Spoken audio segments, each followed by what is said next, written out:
I recently saw a post. What was it? A week or so ago that you were in the Scream magazine, weren't you? You had a whole page or something.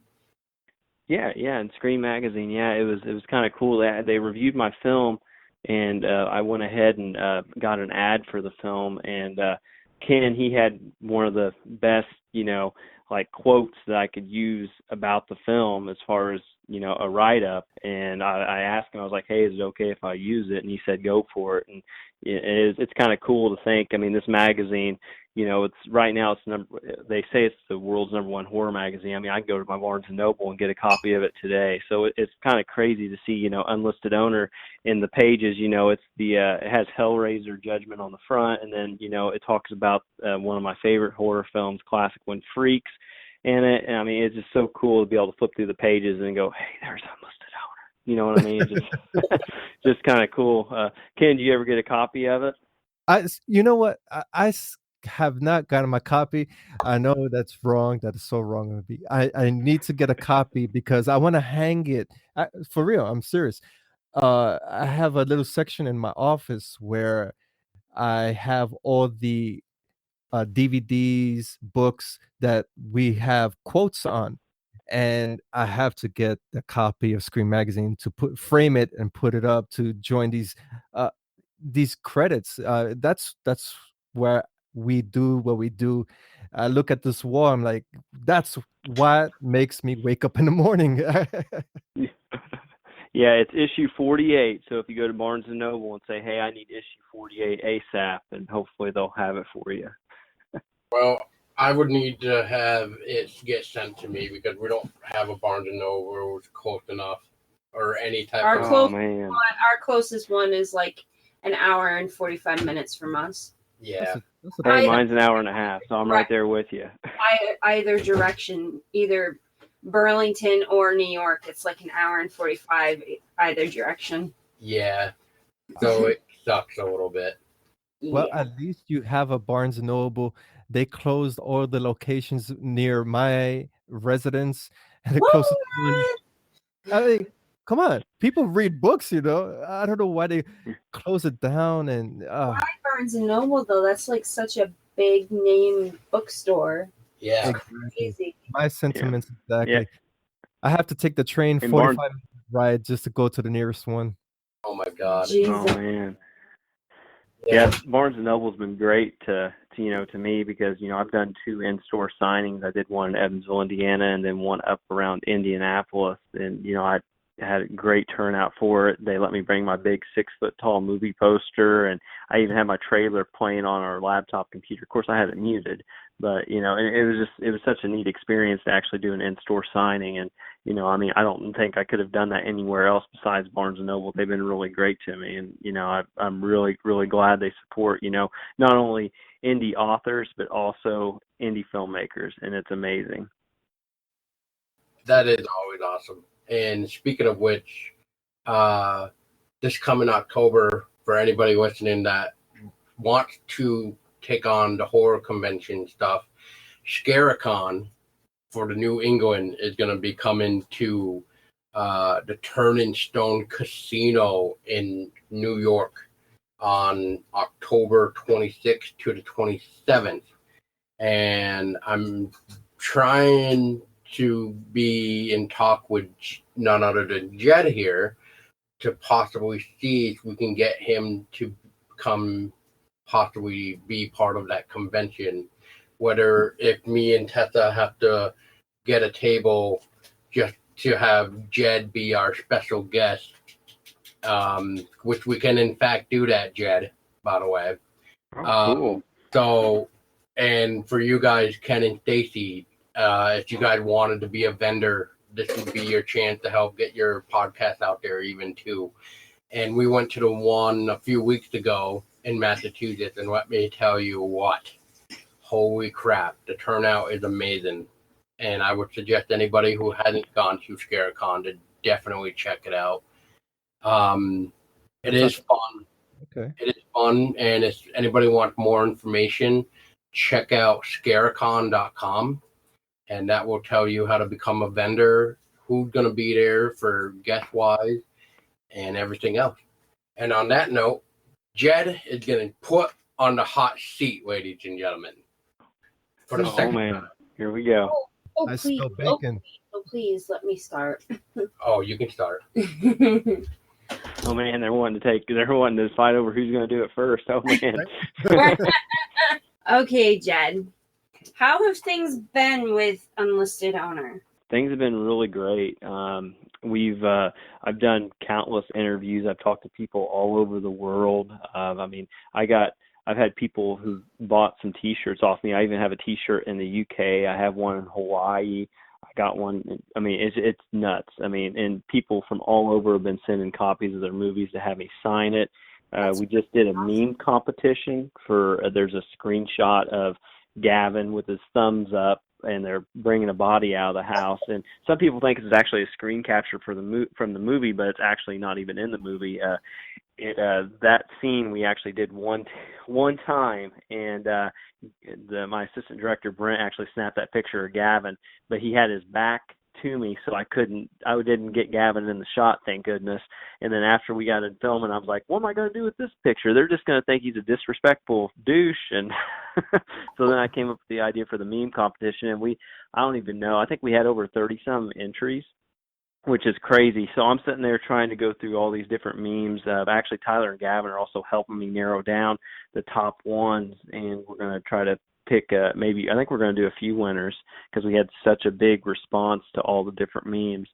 So it's been a pretty cool experience. And then I also went to Days of the Dead, which is a horror convention in the Midwest. If anyone's in the Midwest, whenever it comes through, check it out. I think they also do it in LA and then in South Carolina, but the big one's usually in Indy. And Tempe Entertainment, which is kind of like a sub-distributor of Unlisted Owner. They were there.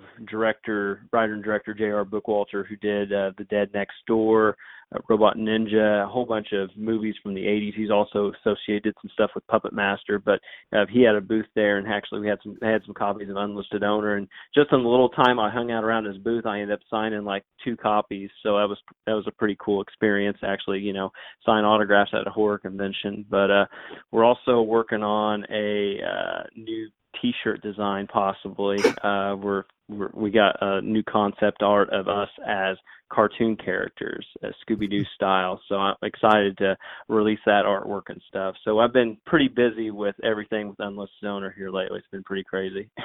Do you ever find yourself ever making another film? I really want to. This year it's been kind of hectic. Like I said, Unlisted Owner, we finished it in 2013, and I've been, strenuously trying to get it out there. It finally got released in November of last year, and I'm just still kind of riding the wave. People are still wanting to talk to me about Unlisted Owner and stuff, and I just haven't quite got the funding yet to be able to fund my next project.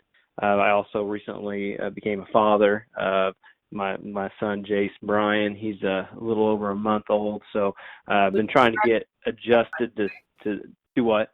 I said, which congratulations again, by the way. Oh, thank you. Thank you very much. Yeah, we're very happy parents. It's just trying to get the whole thing balanced out. She's actually in the other room with him. I hear him crying every once in a while. I'm like, I don't know if it's going to make it on the podcast or not. But so I'm trying to balance that whole thing out and kind of put some of the cons I had planned last year to maybe try to go to this year to do some signings. I've had to try to put those on hold until I can get the whole baby thing straightened out. But I'm still doing as many interviews as I can and talk to anybody I can. So yeah, it's been a roller coaster for sure. But yeah, I really want to make a traditionally shot film next. I mean, if I have to go found footage, I have a few other found footage scripts I wouldn't mind doing. But I really want to create another film. But, funding right now, it's just kind of a little bit of a funding crunch, if you would say. So Nice. Well, I look forward to all your future accomplishments and can't wait to see what your little guy is going to have in store for us in the horror genre in the future. Yeah, there you go. Yeah, and, and that was the whole point behind Unlisted Owner. All my other scripts I'd written in the past were traditionally shot, and with the funding I had and the resources I had, I knew that if I could make a found footage film, I could at least get my name out there and so I sat down and wrote a kind of a slasher found footage horror drama film, and try to make it as unique as possible. And it's really been a great experience. I mean, we made it on the top 10 on Amazon, and if I hadn't made the movie, I wouldn't be talking to you guys. I probably would have never met you guys. So it's been an awesome experience altogether, and I'm just hoping that maybe, fingers crossed, maybe someone out there will see that Unlisted owner and be like, wow, this guy made this with little to no money, and if he actually had a big budget behind him, there's no telling what he could accomplish. So I'm kind of hoping for that too a little bit. Maybe someone's actually listening to this podcast right now. It would happen. It would happen. Yeah. Nice. I like that. And, you didn't really have that much of a big budget, as I remember, right? Well, not like Hollywood-wise, but, right. Yeah. For you. And I also probably do the budget a little bit unfairly, too, because I mean, I include my trip to the American film market, all the expenses that went into that, plus, having to get, all my post-production equipment and, all the travel expenses, getting, I got food for the cast and crew and all the, the gas money driving back and forth, and we ended up, I think, between 15 and 20K wrapped up in it and everything. And that included, I had to hire an entertainment lawyer, had to get, insurance for the film. There's all kinds of stuff I ended up having to do post-production wise. That also included in that cost. But Well, that's awesome. And I think you might have said it, but if I had to guess on your budget, it's somewhere probably around $3,000, if I had to guess, for a indie horror thing. But if I'm wrong, then damn. But yeah, we put there's a little bit more into it than that. But yeah, I mean, if I went through and broke it down, it'd be a lot less than that. But the trip to LA, that was a real expensive trip. I mean, I had to get a booth. We ended up showing the film out at AFM. I think it was twice we showed it out there, and that was kind of high to actually show your film there. And it was just, a lot of money went into that whole journey. But it was well worth the journey for sure. What's one thing you would change from the learning experience you had releasing Unlisted Owner so far? I think I would have went to AFM sooner because part of the delay, we completed it in 13, but it didn't get released till 17. So, you got 4 years of a gap there. We tried the film festival route. It didn't work out for us. And when I found out about it at AFM, I found out I had just missed it. So I had to wait a whole year to go to AFM. Then I had to wait half a year to hear back from everybody. And then I hired an entertainment lawyer, figured out what was the best deal, signed it. Then I had to wait a whole another year. I had to get my deliverables done, which one of the deliverables was an M&E track that we did not have for the film, which is basically the dialogue separated from the background sound, which most found footage films don't have, but that was one of the requirements of our distributor. So that took us about half a year to complete as well. So I think if I had one thing I could do over again in the learning experience is I would have went to the American film market sooner, since after probably the first few months, hopefully, I mean, I wouldn't have known about it, but if I could have found out about it, I would have went a lot sooner than what I did. If you could pick one urban legend from your hometown, which one would you pick to turn into a movie? Oh, man. We got two good ones, and it's a toss-up between the two. Can I do both? Because I can't choose. It's going to be a toss-up. Do both. Tell us. Okay. All right. So the first one is the legend of Purple Head Bridge is what they call it. It's actually called the Cannonball Bridge. There's actually a song written about it, and it is a abandoned train bridge that connects Lawrence County, Illinois, to Knox County, Indiana. It goes over the Wabash River, and supposedly, right now, it is actually a toll bridge. You pay, I think it's $1 for a car. I can't remember how much it is for a truck, but you actually get to drive across this train trestle. It actually has the wooden boards, and if you roll down your windows, it goes da-dum. You can look it up on YouTube. I highly recommend it. Let's look up Cannonball Bridge. And supposedly, if you go across this bridge at night and you stop in the middle, You turn off your headlights and honk your horn 3 times, a purple head will float across. That's one urban legend. I don't know what the story is behind it. I just know that that's what's supposed to happen. The time I did it, it didn't happen for me, but, I might just be unlucky.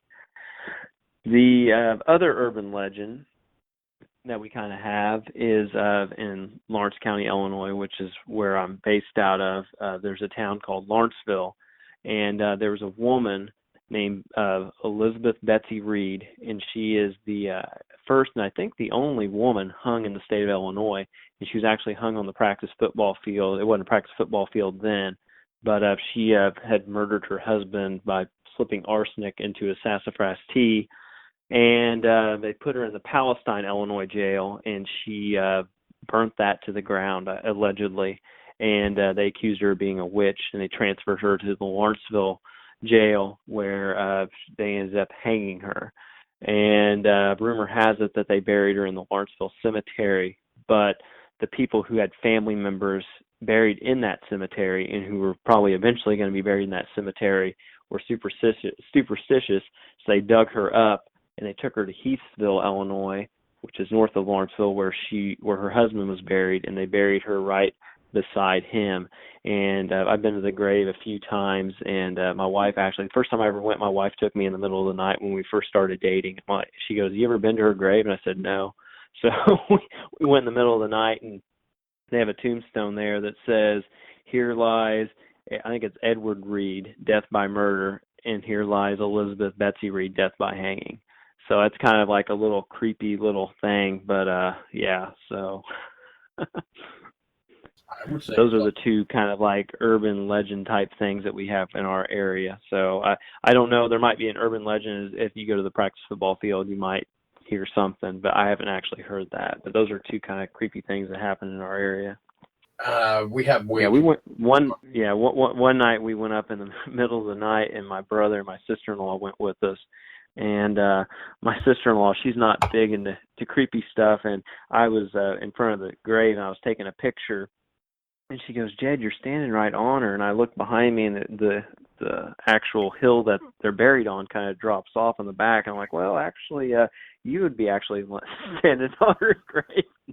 She kind of freaked out a little bit, and my brother's like, "What's the big deal?" And he was walking off. She goes, "Jake, I swear, if she comes and haunts us, I'm going to murder you." Well, you kind of probably answered this one back at the very first topic we started on, Jed, but maybe you could elaborate more. But your thoughts on remakes? Well, I think some have their place, but a lot don't. I may get some heat for this, but I actually enjoyed, even though the It remake was more of, the original was more, it was a mini-series, and this one was an actual film. I really enjoyed the film. I really thought they did a very good job with it. But then, you look at the flip side and you look at the remake of Psycho, it was almost a shot-for-shot remake, but Vince Vaughn played Norman Bates, and that one I did not like at all in the least. And it just, when I didn't watch it till after I'd seen Wedding Crashers and all the other Vince Vaughn comedy movies. So when I watched this, I was just like, I don't get it.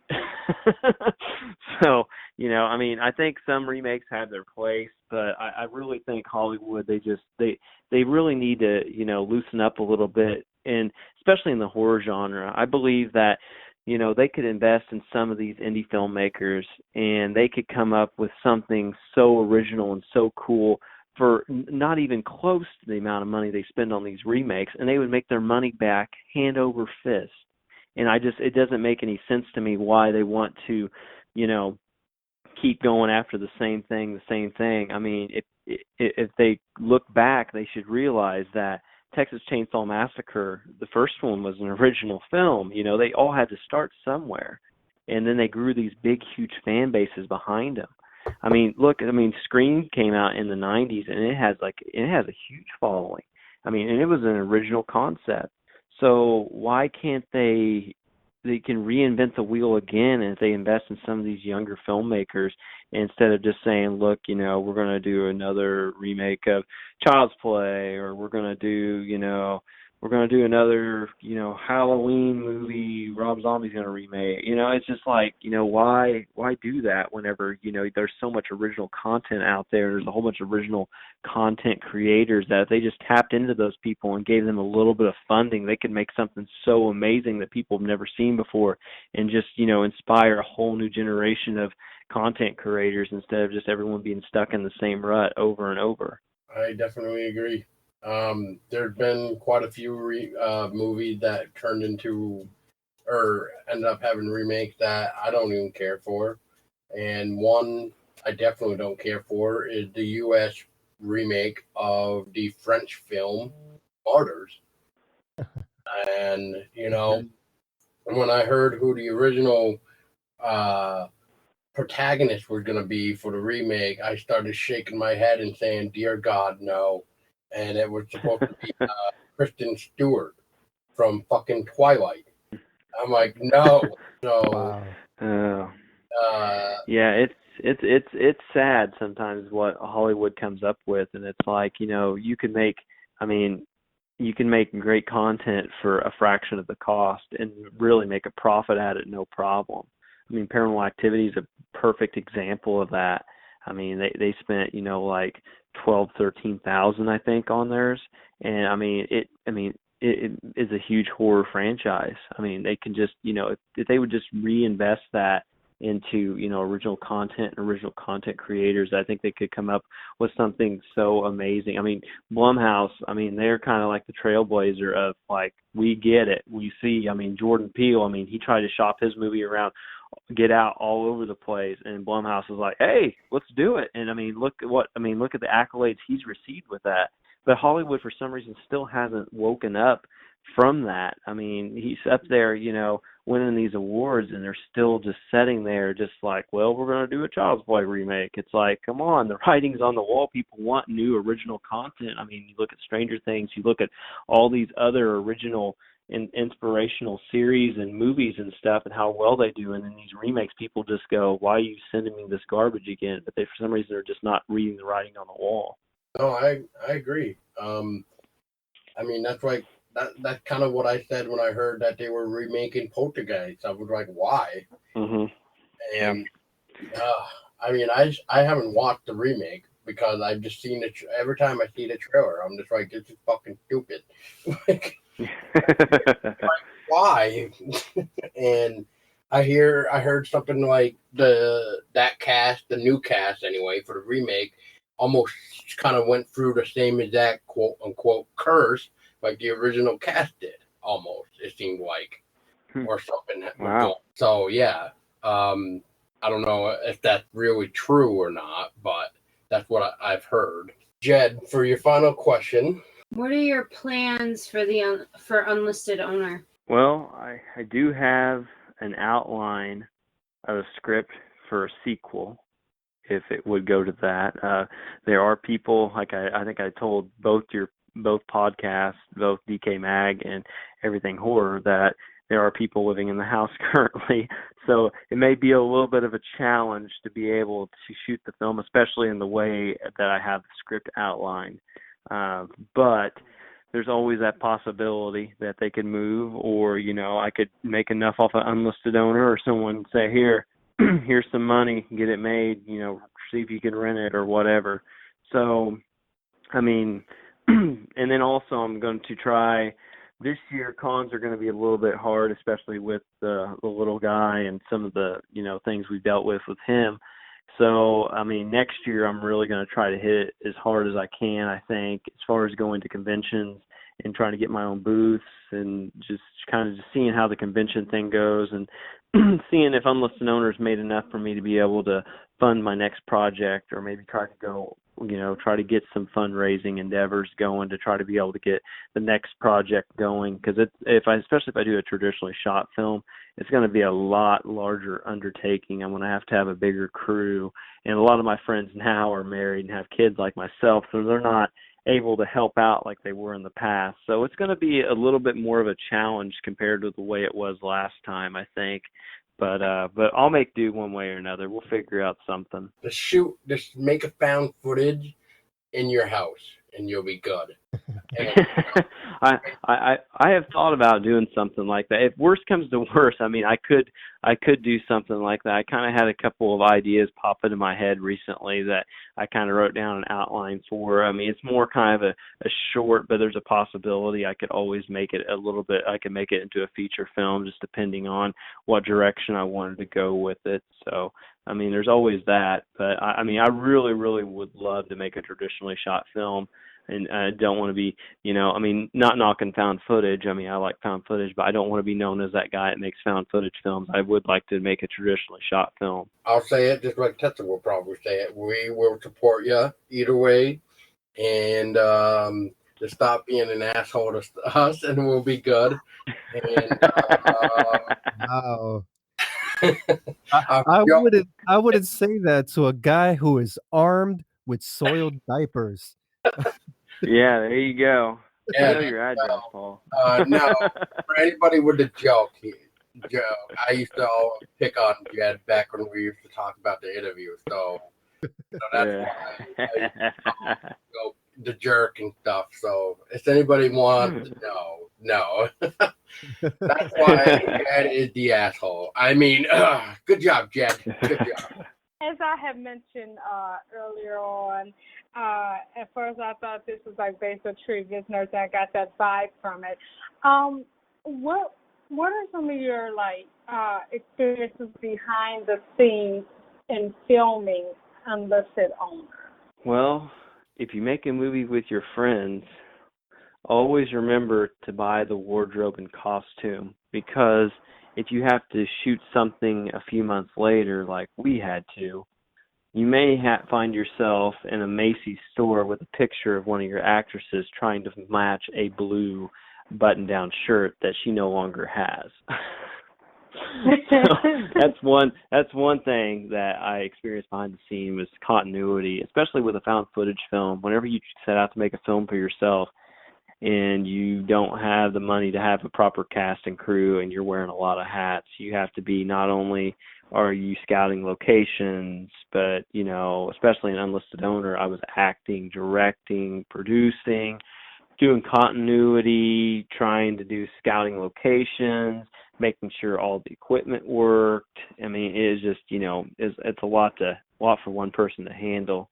So, another thing is, you know, especially if you're going to make a movie with your friends, one thing I learned behind the scenes is make sure that you have a reliable group. I mean, I was lucky enough to have some of my best friends that I knew from the get-go they were going to be there from day one to when we wrapped. And if you know, if it would have been any other way, you know, if I would have had someone else be in the film, you know, there's always that chance they could drop out halfway through because they get bored with it or don't like how it's going, or, you know, feel like they're not getting enough of the spotlight, and you're going to have to redo everything. So, I mean, those are some of the things from just being behind the scenes and you know, learning that, you know, I kind of will take with me as a filmmaker. And this movie really helped me grow and kind of learn all the different aspects of, you know, indie filmmaking. And one of the Thank you. most fascinating things about Unlisted Owner, Jeb, when I interviewed you, you had specified that your location hindered your ability to get the actors, so you had to get of familiar faces to help you on your project, and the situation with AFM that you didn't make it on time. For those filmmakers out there, what are some of the suggestions, not for creating the film, but for the film business aspect? Do you suggest filmmakers get acquainted with before they pick up their camera? I would say make sure that you have a reliable group of people with you whenever you're starting your project. And then after you finish it, don't just sign a deal because it gets thrown in front of your face. Do your research on the distribution company. Do your research on, you know, some of the films they've repped. Try to contact some of the directors or whoever's, you know, in charge of the film, and definitely make sure the person sees your movie before they say they want it, because I mean, I've had people in the past tell me this, and I also had it happen to me to where someone said, "Hey, I want to represent your movie," and it's like, "Well, don't you want to see it?" And he said, "Well, it's fine." To me, if someone does that, they're not interested in your film or you as a filmmaker. They're more so just looking at that bottom line dollar. And any contract you get, I highly recommend hire an entertainment lawyer.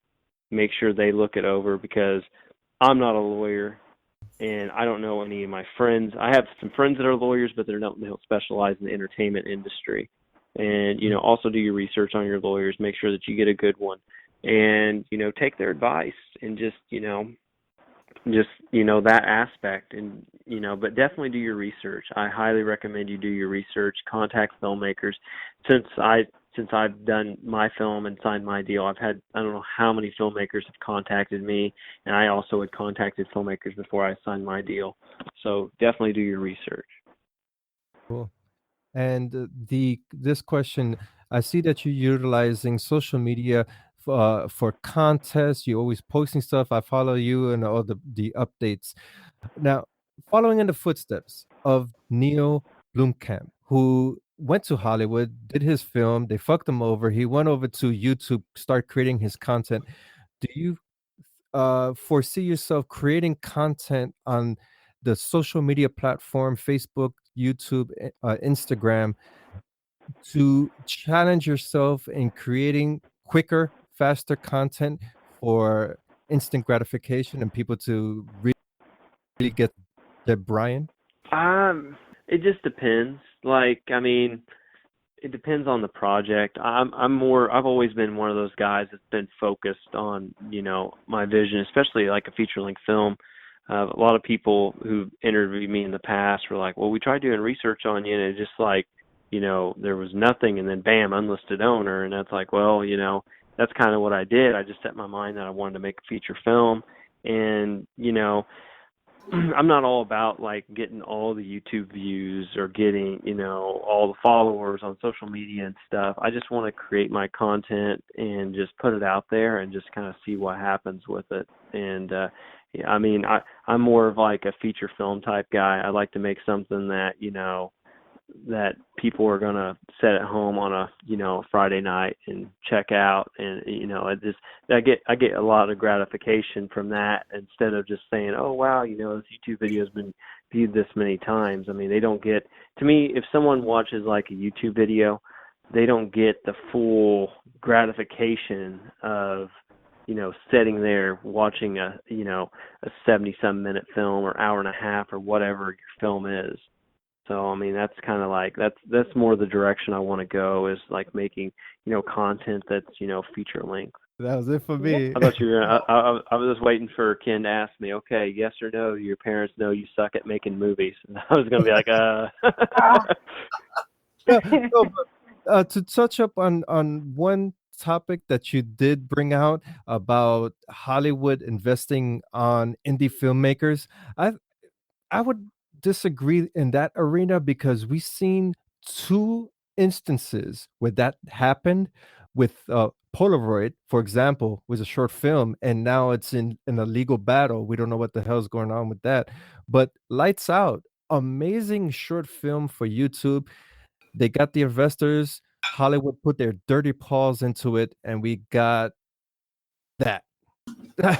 So I hopefully there's like some programs or something that money will be generated from investors, like a college or something like that, to really pump out the indie films and horror and really do away with this nonsense Hollywood is doing. Yep. Yeah, I think that too.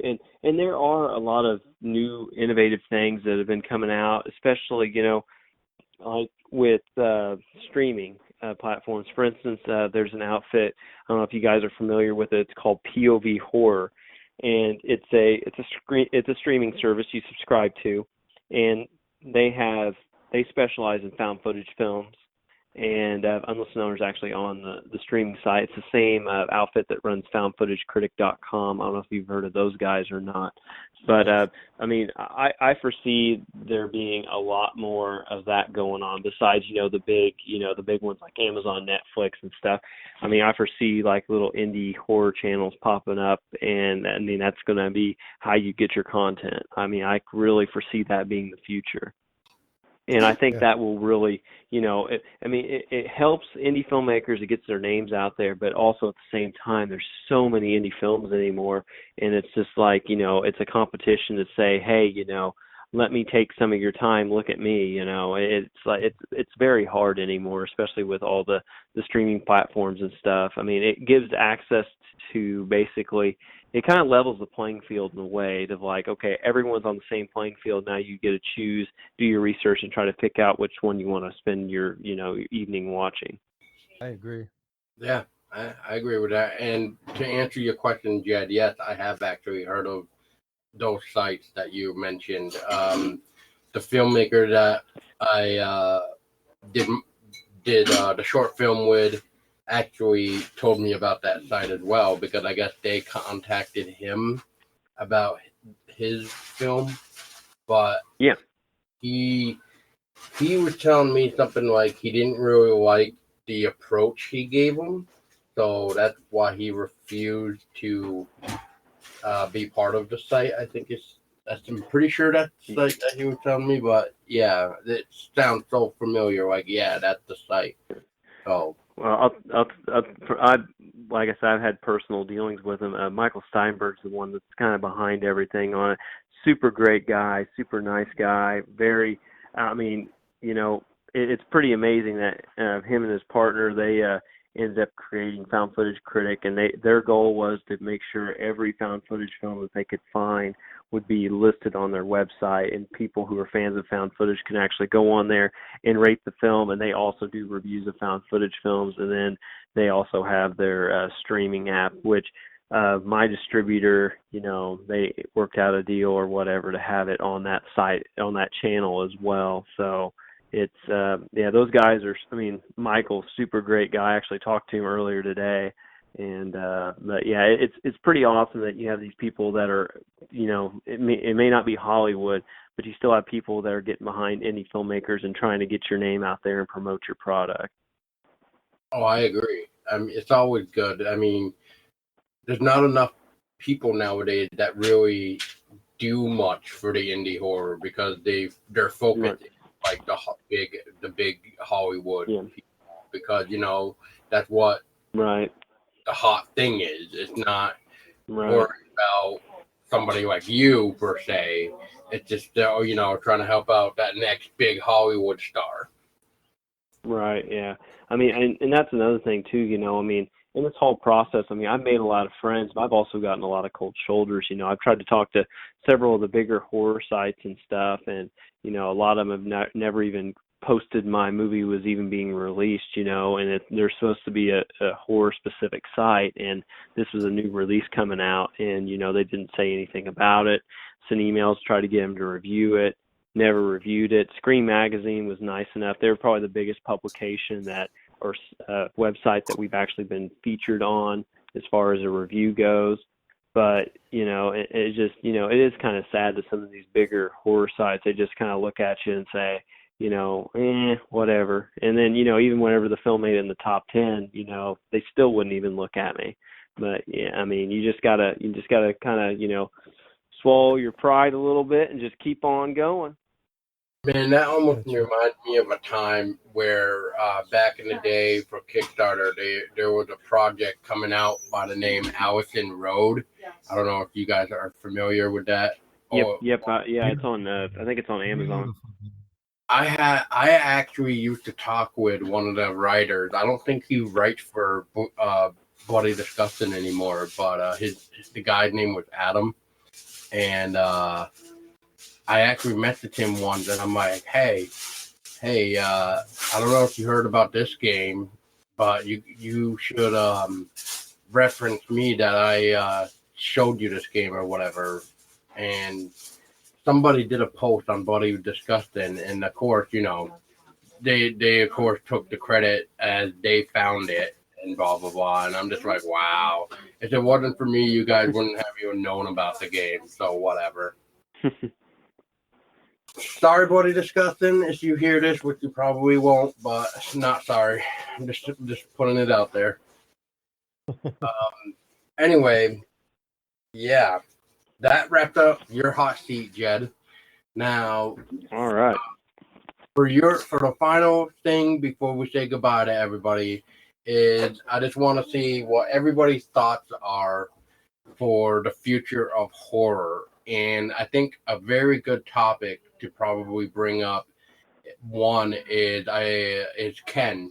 I think Ken should start this one because he was posting something about the Purge lawsuit, and then there was something about Ken, refresh my mind. Didn't you post something that they were thinking about turning the Purge into like a TV series?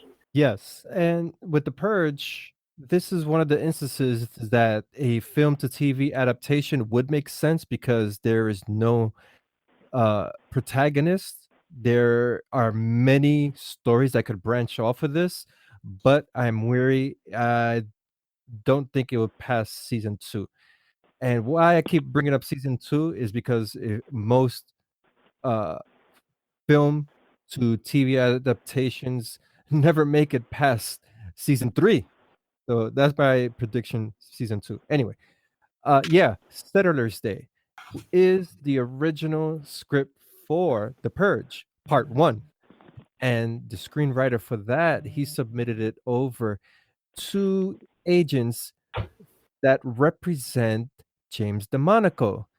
And eventually that script went over into James DeMonaco's hands.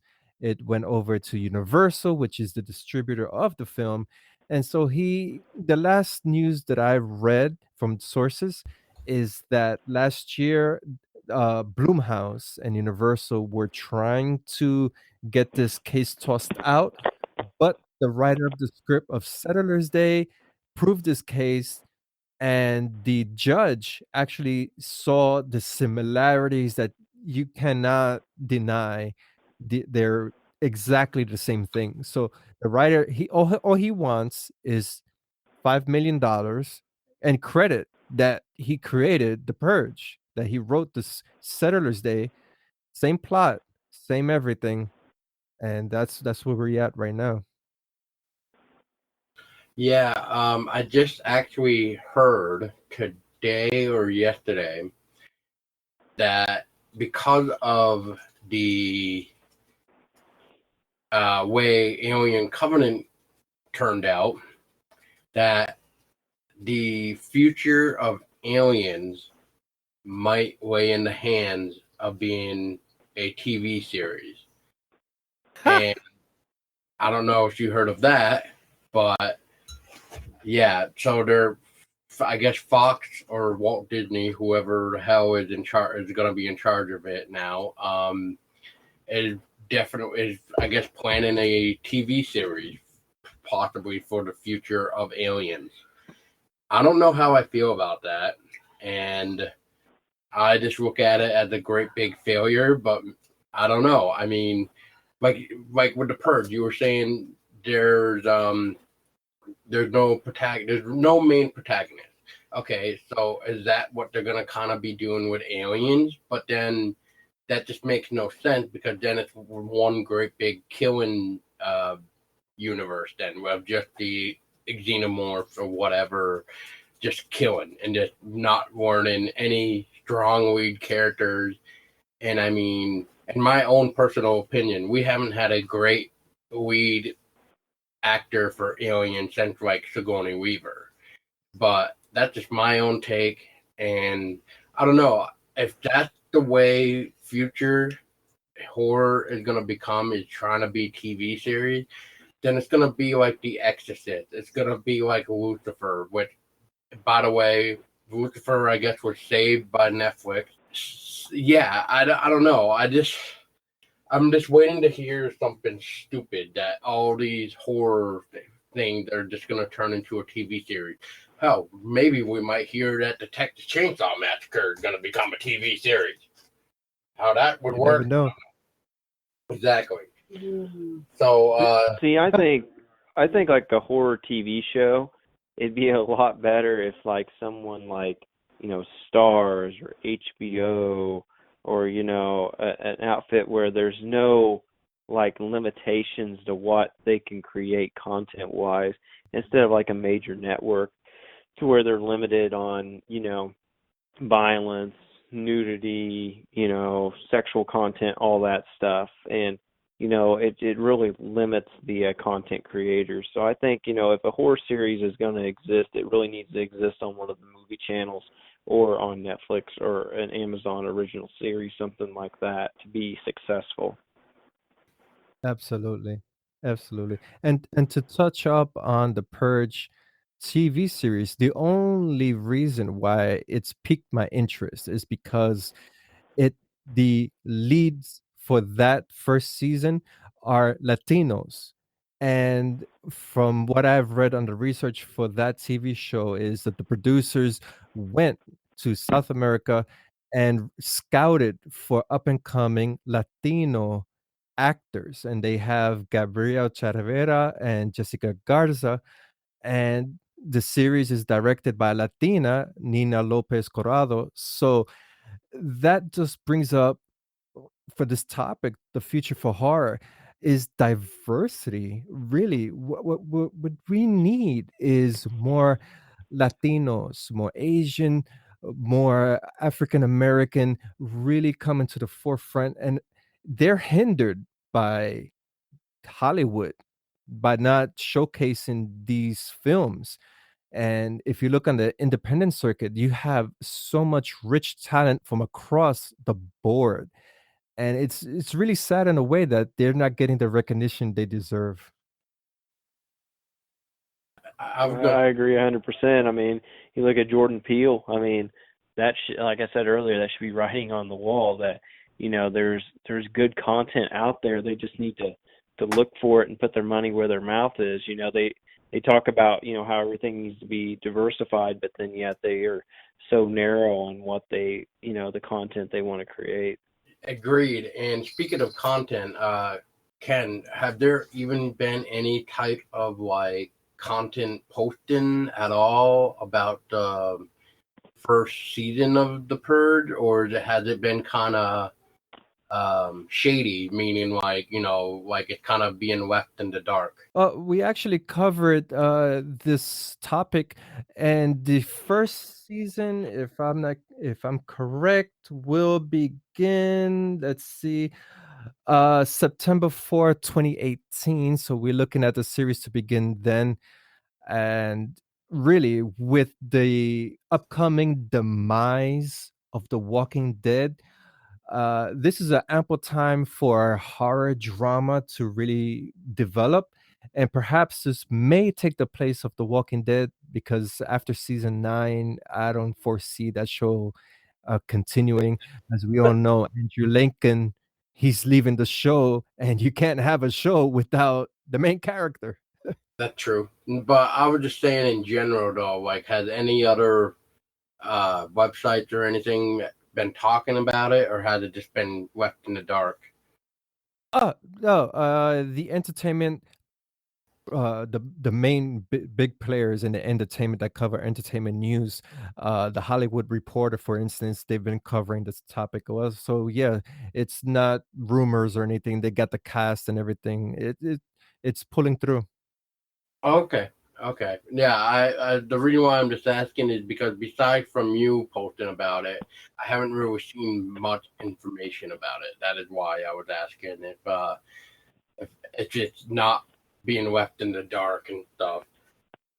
So so that's good. I really hope though that the first season does well, especially with the Latino cast, which we were when we were doing your show with you were saying that they were having so much of a hassle trying to get funds and stuff, and then they finally got the funds, and because of the whole, like what you said, the whole reason I think you said was because of the fact that they were all Latino, that's why they were having a hard time getting the fund.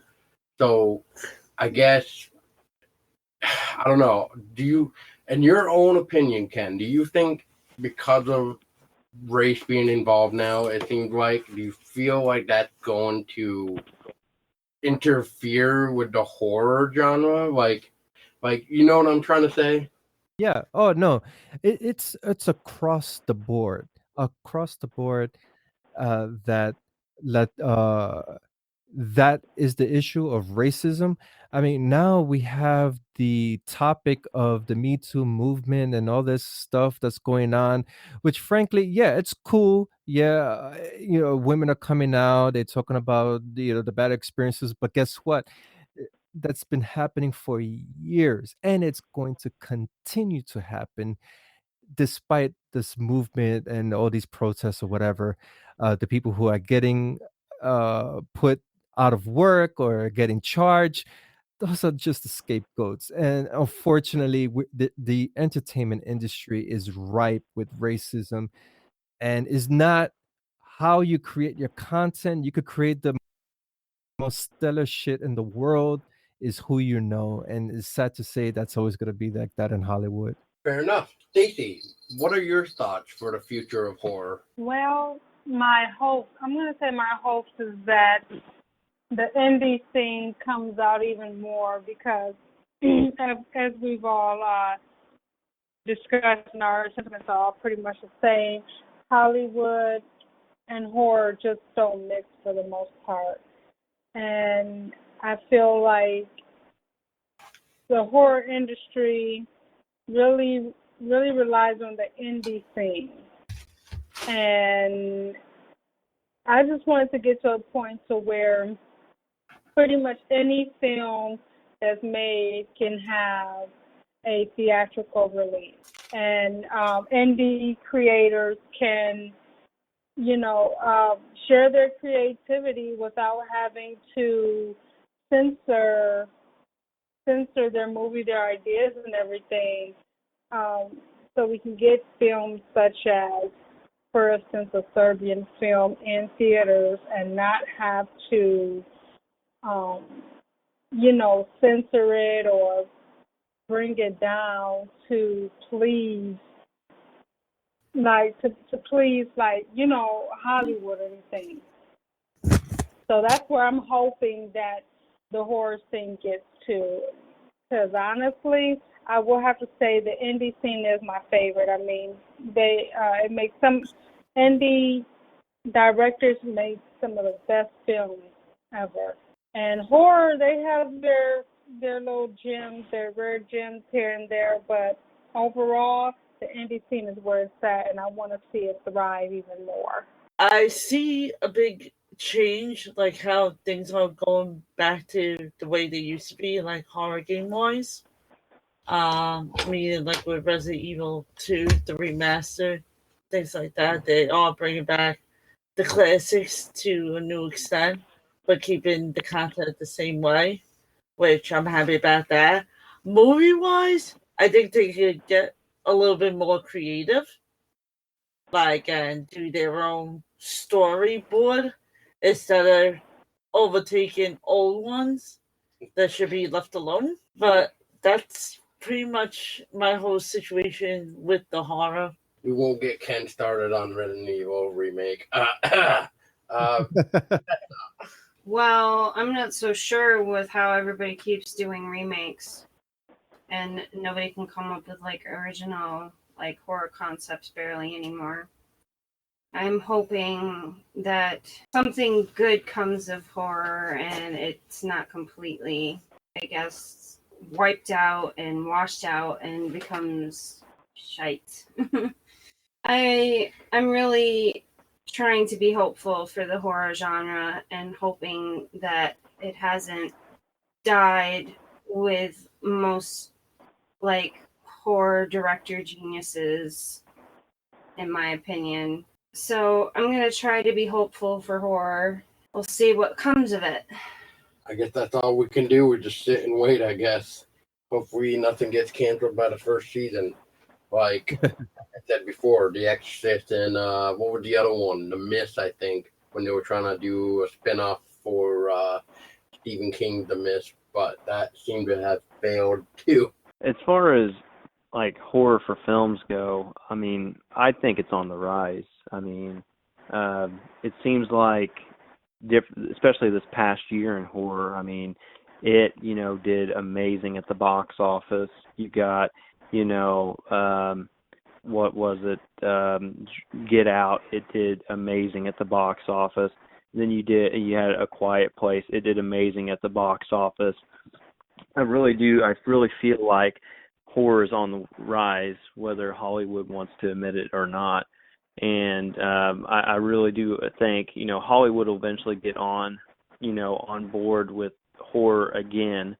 Maybe not as good as the glory days of the 30s and 40s, but I do believe that it'll eventually get to that point. They may miss the wagon, before the cart takes off. But I really do see, like, especially for filmmakers, streaming platforms and things like that really, taking off, and like, horror channels being on, apps on your phone, things like that. And I also see virtual reality here in the next, I don't know, 10, 15 years, or maybe a little later, really, having a huge impact. I went to Trans World Haunt Show in St. Louis, Missouri this past year, and they had a virtual reality thing set up, and it was basically, it's almost like a horror game, and I have never been so terrified in my life at something. You put these goggles on and you're in a room and you're trying to find clues and stuff,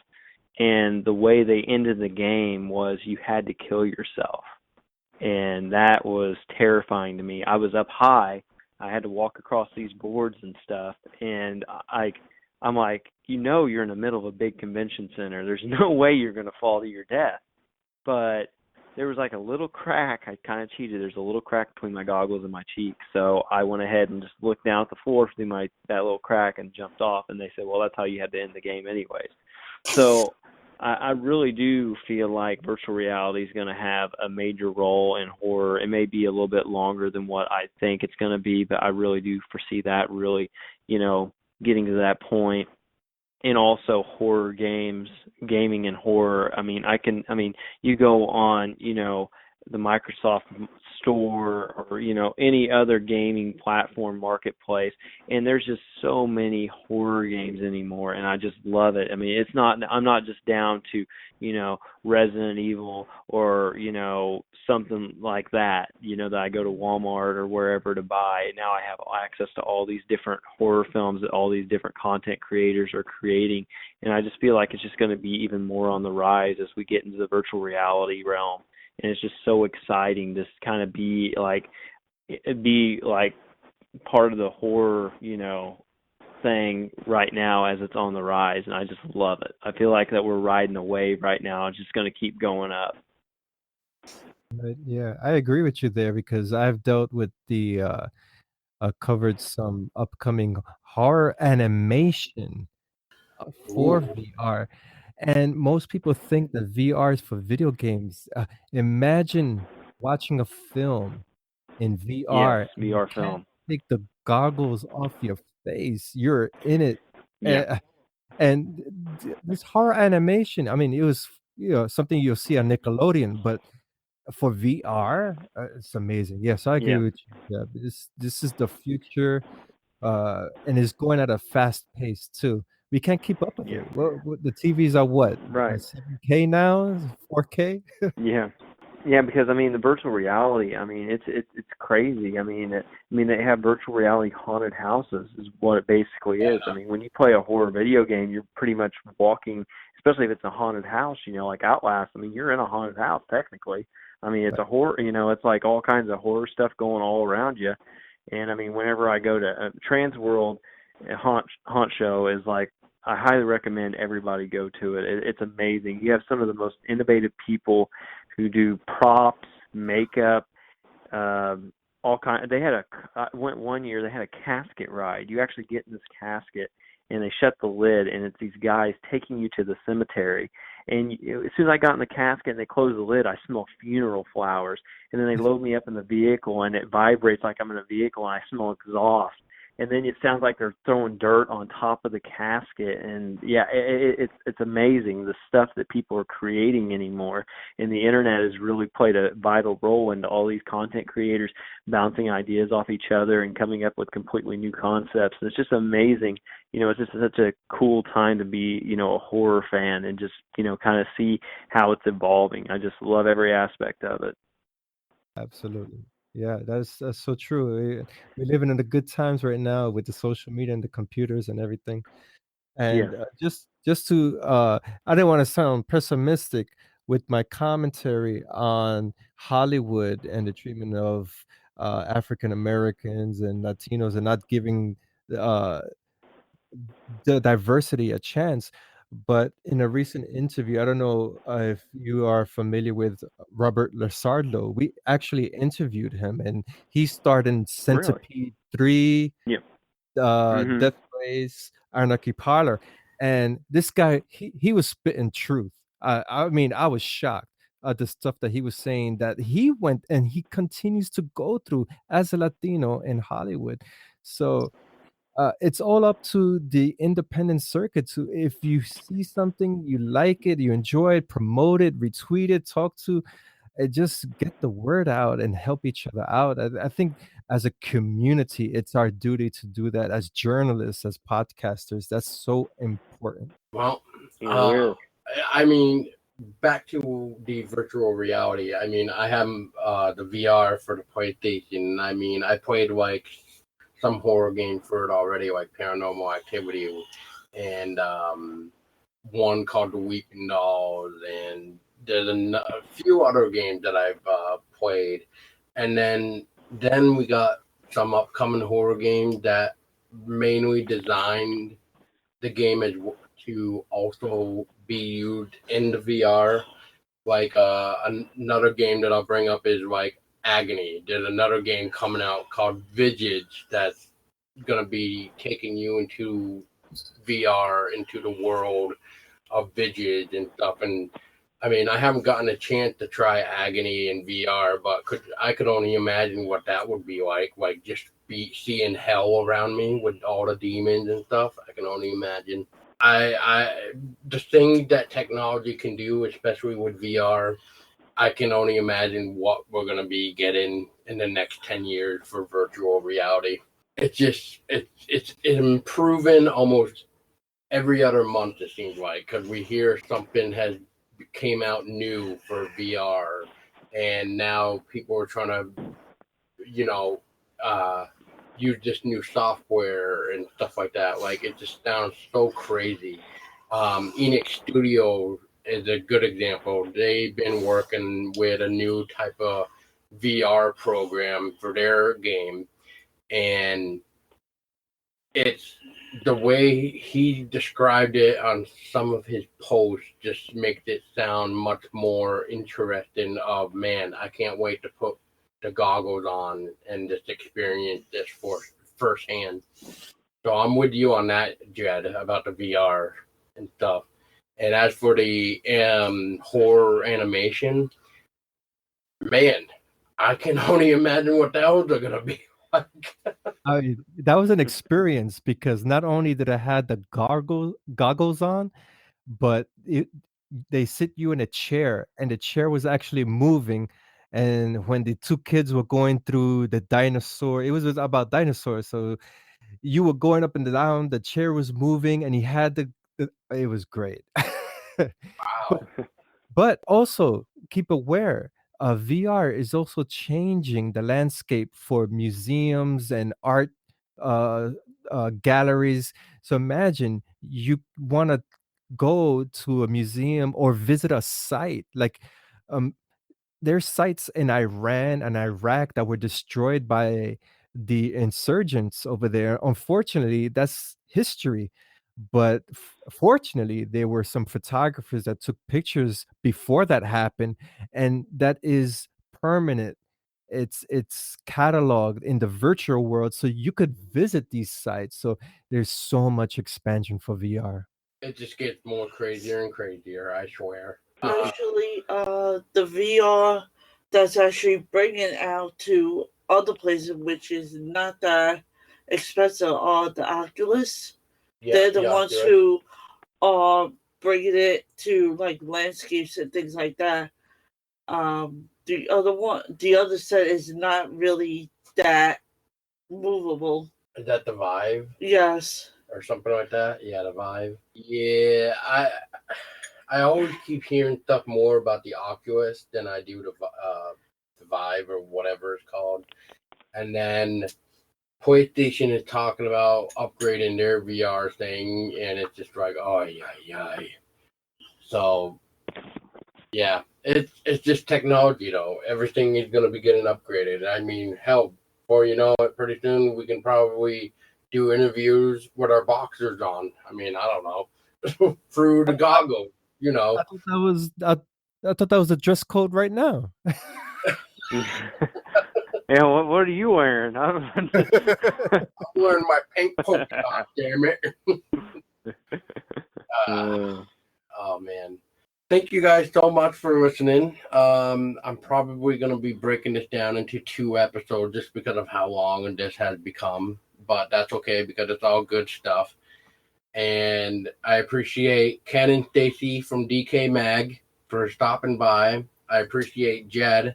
But before we say goodbye, Ken, real quick, where can we keep up to date with anything and everything DecayMag?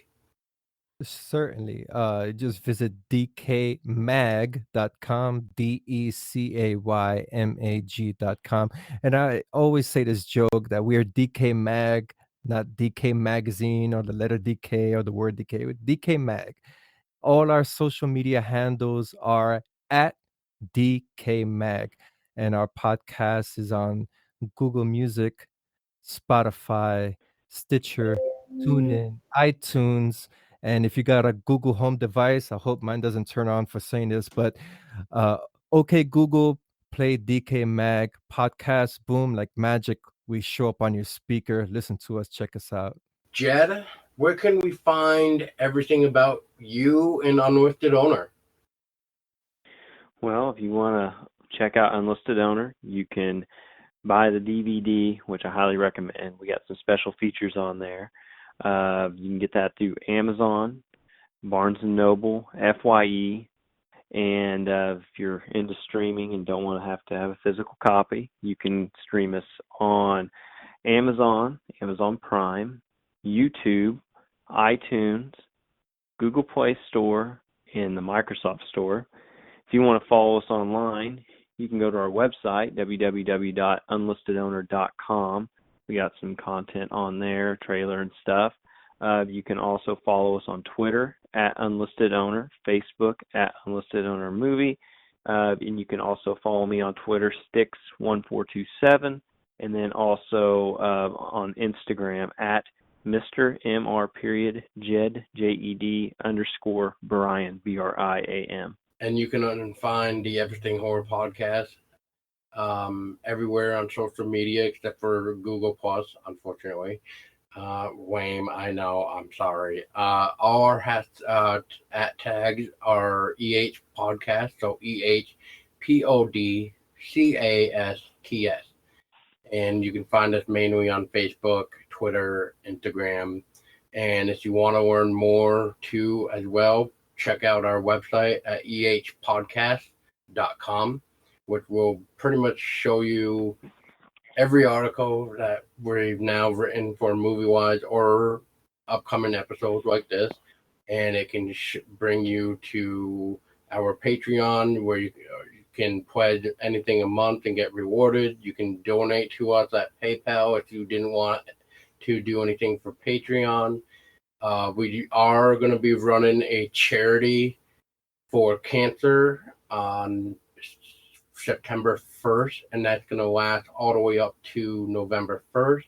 So if you would like to participate in helping spread the word for that, just please get at me and I'll let you know all the information. And as always, guys, thank you very much. I was your host tonight for Podolsky. I was also with my co-host. Tessa Baker. And our co-assistant host. Sheila C. Purigima. And we will see you next time. Stay scary.